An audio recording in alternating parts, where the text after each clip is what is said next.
आज हम case study करेंगे नेशनल फूड पे कि किस तरह इसने हमारे 17 लाख रुपए को 1.2 करोड़ में तब्दील किया पिछले 17 सालों में। हर साल इस शेयर ने हमें कितना डिविडेंड दिया, कितना बोनस दिया, कितने स्प्लिट अनाउंस किए, और हम बात करेंगे टोटल रिटर्न पे कि इस शेयर ने हमें टोटल कितना डिविडेंड दिया, टोटल कितना कैपिटल गेन हुआ हमें, और टोटल कितना हमारा एनुअलाइज रिटर्न बनेगा। और लास्ट में हम बात करेंगे टैक्सेस पे। शुरू करते हैं जी। तो शुरू करने से पहले आप कुछ चीज़ें जो हैं वो जहन में रख लें कि ये जो मैंने प्राइस सेलेक्ट की है ये हर साल की टॉप पे प्राइस है। फॉर एग्जांपल 2009 में जो टॉप पे प्राइस थी वो मैंने सेलेक्ट की है ताकि किसी किस्म की कोई कमी बेशी ना रहे इस शेयर में। और दूसरे नंबर पे कि हर साल हमने 1 लाख रुपया इन्वेस्ट करना है इस शेयर में, और जनवरी के महीने में ही करना है इन्वेस्ट। तो उसके बाद हम देखेंगे कि हर साल हमें ये शेयर कितना डिविडेंड देता है और कितना बोनस देता है। शुरू करते हैं। 2009 मैंने सेलेक्ट किया है, तो हमने 1 लाख रुपया इन्वेस्ट किया इस शेयर में। उस वक्त इस शेयर की हाई प्राइस थी 114.99 रुपये।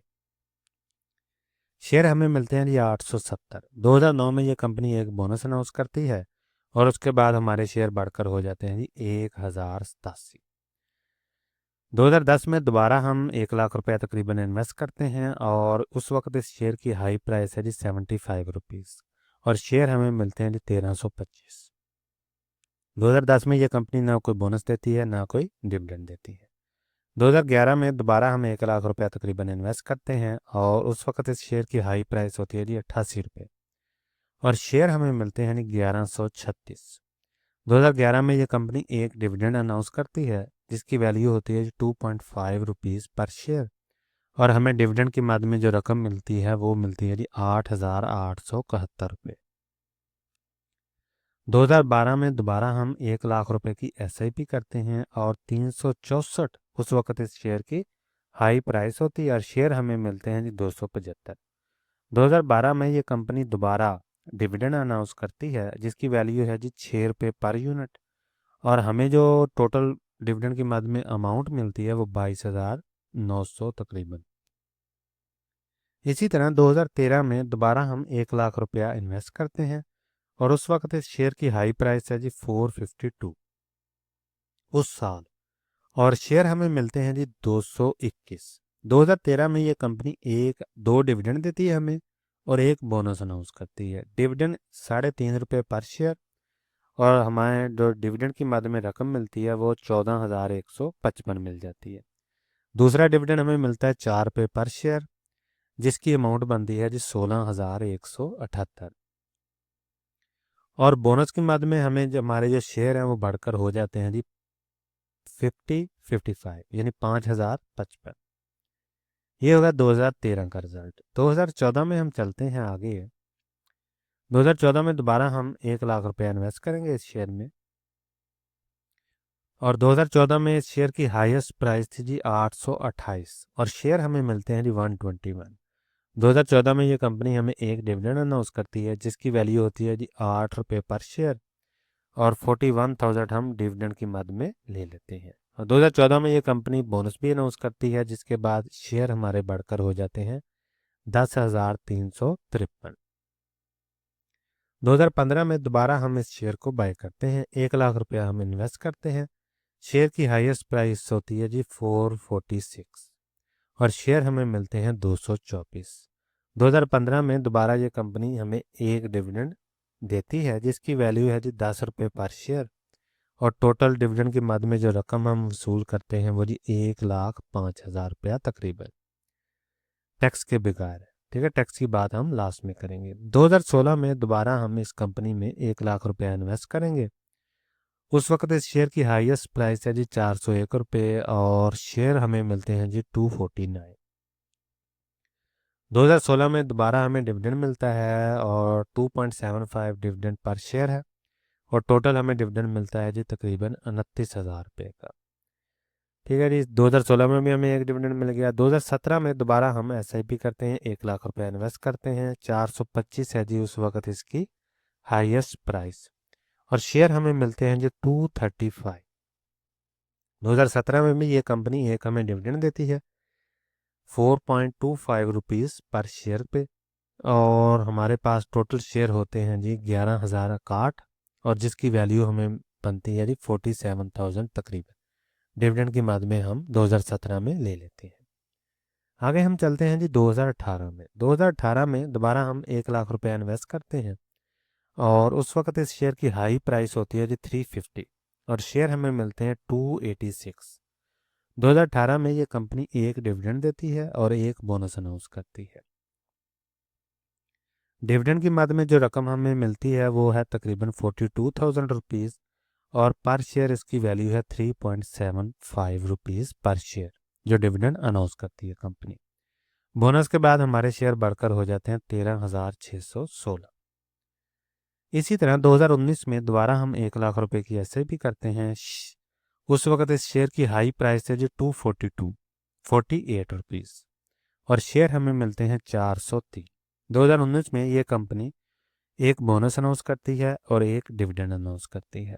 डिविडेंड है जी 4 रुपये पर शेयर का और 56,000 रुपीज़ हम डिविडेंड की मद में 2019 में ले लेते हैं। और इसी तरह बोनस के बाद हमारे पास जो शेयर हैं वो बढ़कर हो जाते हैं 16,822 तकरीबन। ठीक है जी। 2019 में डिविडेंड मिल गया हमें, उसकी हमने बात कर ली। तो इस तरह आप देख सकते हैं जी हर साल 2009 से लेकर 2018 तक हमें हर साल कितना डिविडेंड मिला, कितना बोनस मिला, ये सारी डिटेल इसमें। हाँ, आगे हम बात करेंगे जी 2020 पे चलते हैं। 2020 में दोबारा हमने 1 लाख रुपए इन्वेस्ट किया है। हाई प्राइस थी जी 304 और शेयर हमें मिलते हैं जी 329। 2020 में भी ये कंपनी एक डिविडेंड देती है और एक बोनस अनाउंस करती है। डिविडेंड हमें मिलता है 5 रुपये पर शेयर पे और हमें जो टोटल रकम मिलती है वो 85,000 की मिल जाती है और बोनस के बाद हमारे शेयर बढ़कर हो जाते हैं जी 21,440। तो इस तरह आप देख सकते हैं 2020 में इस कंपनी ने हमें कितना डिविडेंड दिया, कितना डिविडेंड की बाद में हमने रकम ली है और कितने बोनस मिले हैं। 2021 में दोबारा हम 1 लाख रुपए इन्वेस्ट करेंगे तकरीबन और 247 इस वक्त इस शेयर की हाई प्राइस है और शेयर हमें मिलते हैं जी 404। दोबारा ये कंपनी 1 रुपये एक डिविडेंड देती है और एक बोनस देती है। डिविडेंड हमें मिलता है 5 रुपये पर शेयर जिसकी वैल्यू बनती है जी तकरीबन 1 लाख रुपया, 1,09,000 रुपया टैक्स के बगैर और बोनस के बाद हमारे पास शेयर बढ़कर हो जाते हैं 27,306। आगे हम चलते हैं जी 2022 में। 2022 में हम दोबारा एसआईपी करेंगे, 1 लाख रुपए इन्वेस्ट करेंगे। उस वक्त इस शेयर की हाई प्राइस है जी 169 और शेयर हमें मिलते हैं 592। 2022 में यह कंपनी एक डिविडेंड देती है 5 रुपये पर शेयर पे और जिसकी वैल्यू बनती है जी 1,39,000 रुपया तकरीबन। 2023 में दोबारा हम 1 लाख रुपए इन्वेस्ट करेंगे। हाई प्राइस है जी 157 उस साल और शेयर हमें मिलते हैं 633 और 2023 में ये कंपनी दोबारा हमें डिविडेंड देती है एक जिसकी वैल्यू है 2.5 रुपीज़ पर शेयर और 71,000 का हम तकरीबन डिविडेंड ले लेते हैं। 2024 में दोबारा इस कंपनी में हम 1 लाख रुपए इन्वेस्ट करेंगे जी और इस वक्त इस शेयर की हाई प्राइस है जी 207 रुपये। शेयर हमें मिलते हैं 482। 2024 में ये कंपनी हमें दो डिविडेंड देती है, ये देखेंगे, एक मार्च के महीने में और एक अक्टूबर के महीने में। शेयर हमारे पास हैं जी इस वक्त 29,013। पहला डिविडेंड मिलता है जी 1.5 रुपये का पर शेयर और दूसरा मिलता है 5 रुपये पर शेयर और डिविडेंड के मद में जो रकम हमें मिलती है वो 43,000 और 1,45,000। तो इस तरह हम कंपेयर भी कर सकते हैं कि हर साल हमें क्या मिल रहा है डिविडेंड की मद में। ठीक है। और 2025 में दोबारा हम लास्ट एसआईपी करेंगे। 1 लाख रुपए इन्वेस्ट किया, 415 हाई प्राइस है उस वक्त। शेयर हमें मिलते हैं जी 241 और हमारे शेयर जो टोटल हो जाते हैं वो 29,254 हो जाते हैं और हमें 4 डिविडेंड मिलते हैं 2025 में। पहला 2 रुपये का, दूसरा भी 2 रुपये का पर शेयर, तीसरा 5 रुपये पर शेयर और चौथा है 18 रुपये पर शेयर। तो इसको जब आप मल्टीप्लाई करेंगे शेयर्स के साथ ये हमारे पास आ गई अमाउंट। तो अमाउंट की शक्ल में हमें 58,000 रुपया पहला मिलेगा, दूसरा भी 58,000 तकरीबन, तीसरा 1,46,000 और चौथा हमें मिलेगा 5,26,000 रुपया।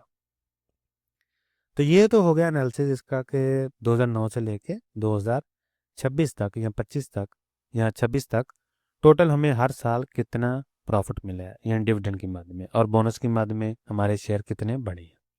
अभी हम बात करेंगे टोटल समरी की, जिसमें हम टैक्सेस की भी बात करेंगे और देखेंगे कि हमारा कैपिटल गेन कितना हुआ है, डिविडेंड कितना हुआ है और हमें टैक्स कितना पे करना पड़ा। तो रिटर्न समरी पे आते हैं। 2009 से शुरू किया हमने, 14 फरवरी 2026 तक हमने इस शेयर को सेल किया फॉर एग्जाम्पल। तो हमारे पास शेयर आ गए टोटल 29,254। 14 फेब को इसकी प्राइस थी तकरीबन 410 रुपये और इसकी वैल्यू बनती है जी 1,20,00,000 रुपये तकरीबन।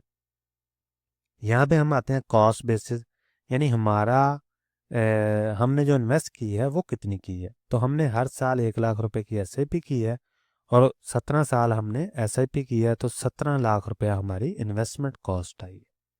अनरियलाइज प्रॉफिट, यानी अगर हम इस शेयर को आज बेच देते हैं तो हमारे पास जो प्रॉफिट आएगा वो आएगा तकरीबन 1,03,00,000 रुपये का। ठीक है जी। डिविडेंड की मद में हमने टोटल कितनी रकम ली है, तकरीबन 17 लाख रुपया। 17 लाख हमारी कॉस्ट आई है, डिविडेंड की मद में हमने तकरीबन 17 लाख रुपया लिया है और परसेंटेज में ये बनते हैं जी 104%। अनरियलाइज में 606% बनता है एब्सोल्यूट टर्म में। यहाँ आ गया जी टोटल गेन। टोटल गेन हमें कितना हुआ है जी, 1,20,00,000 रुपए का। डिविडेंड हमें मिला 17 लाख का और यहाँ हमारे पास आ गया अनरियलाइज 1,03,00,000 रुपया तकरीबन। और इस तरह हमारे पास टोटल रकम बनती है जी 1,20,00,000 रुपया और एब्सोल्यूट टर्म में बनता है जी 710%। आगे हम बात करेंगे एनुअलाइज रिटर्न, यानी एनुअलाइज XIRR जिसे हम बोलते हैं, वो है जी इसका 22.40%। तो ये बड़ी आम चीज़ है, इसकी बेसिस पे आप बाकी शेयर्स के साथ दूसरे शेयर्स को कंपैरिजन कर सकते हैं। आगे हम बात करेंगे जी टैक्स की, क्योंकि टैक्स भी हमने पे करना है। तो सबसे पहले हम बात करेंगे डिविडेंड की। तो ग्रास डिविडेंड हमें मिलता है जी 17,68,000 रुपये का तकरीबन, और उस पर टैक्स कटता है जी 15%। तकरीबन 15% ही होता है डिविडेंड पे और 15% ही कैपिटल गेन पे। कुछ सालों में अप डाउन हो जाएगा, तो मैंने उसको इग्नोर कर दिया है, मैंने फिक्स कर दिया कि 15% ही हम टैक्स देंगे डिविडेंड पे और कैपिटल गेन पे भी। तो टैक्स की मद में हमारा कट गया जी 2,65,000 रुपया और आफ्टर टैक्स हमें मिलता है जी तकरीबन 15 लाख रुपया। इसी तरह कैपिटल गेन, यानी आज अगर हम इस शेयर को सेल कर देते हैं तो हमारे पास तकरीबन अमाउंट आएगी 1,03,00,000 रुपए की। टैक्स की मद में हमने जो रकम देनी है वो तकरीबन 15 लाख रुपए की है और आफ्टर टैक्स हमारे पास अमाउंट आ जाएगी 87 लाख रुपया। ये तो आ गया जी नेट गेन की सूरत में। अभी हम बात करेंगे टोटल बगैर टैक्स के हमारे पास जो अमाउंट बनती है वो तकरीबन 1,20,00,000 रुपया बनती है, यानी 1.2 करोड़ बन गया। और उस पर हमने टैक्स दिया तकरीबन 18 लाख रुपए का और आफ्टर टैक्स हमारे पास जो अमाउंट आ जाती है वो है जी तकरीबन 1 करोड़ रुपया। ठीक है जी, 1,02,00,000 रुपया। तो इस तरह आप देख सकते हैं कि हमारे पास 17 लाख की इन्वेस्टमेंट के बाद जो टोटल अमाउंट बनती है वो कितनी बनती है और आफ्टर टैक्स हमारे पास कितनी अमाउंट जो नेट हम हासिल करेंगे वो कितनी है। इसमें से आप कुछ फॉर एग्जांपल आप 2 लाख रुपए अभी निकाल दें, फॉर एग्जांपल के तौर पर कह रहा हूँ, लेकिन इससे कम ही बनता है। वो सीडीसी की फ़ीस है, ब्रोकर का कमीशन है, ठीक है, ब्रोकर की फ़ीस होगी, एनसीसीपीएल की फ़ीस होगी। तो ये तीनों फीसेस वगैरह भी आप निकाल देंगे तो तकरीबन समझ लें कि 1 करोड़ रुपया आपका बनता है, या 1,02,00,000 रुपया। 62,000 आप निकाल दें कमीशन की सूरत में, एनसीसीपीएल की सूरत में, सीडीसी की फ़ीस वगैरह है, तो ये सारी चीज़ें आप निकाल सकते हैं।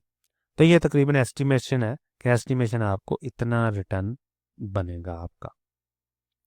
तो इस तरह आप XIRR की बेसिस पे इस शेयर को दूसरे शेयर के साथ, इस शेयर को दूसरे सेक्टर के साथ और इस शेयर को आप दूसरी एसेट क्लास के साथ भी कंपैरिजन कर सकते हैं, रियल एस्टेट के साथ, गोल्ड के साथ, या जो भी एसेट क्लास है आपके पास, कि उसका रिटर्न कितना है, इसका रिटर्न कितना है। तो इस तरह आप कंपैरिजन कर सकते हैं शेयर्स को, सेक्टर्स को एक दूसरे के साथ कि किस में ज़्यादा रिटर्न हमारा पास में बना है, और उसी को हम फ्यूचर में प्रिडिक्ट कर सकते हैं कि इसी को अगर हम कन्वर्ट करते हैं फ्यूचर में तो हमारा तकरीबन इतना ही रिटर्न बनेगा।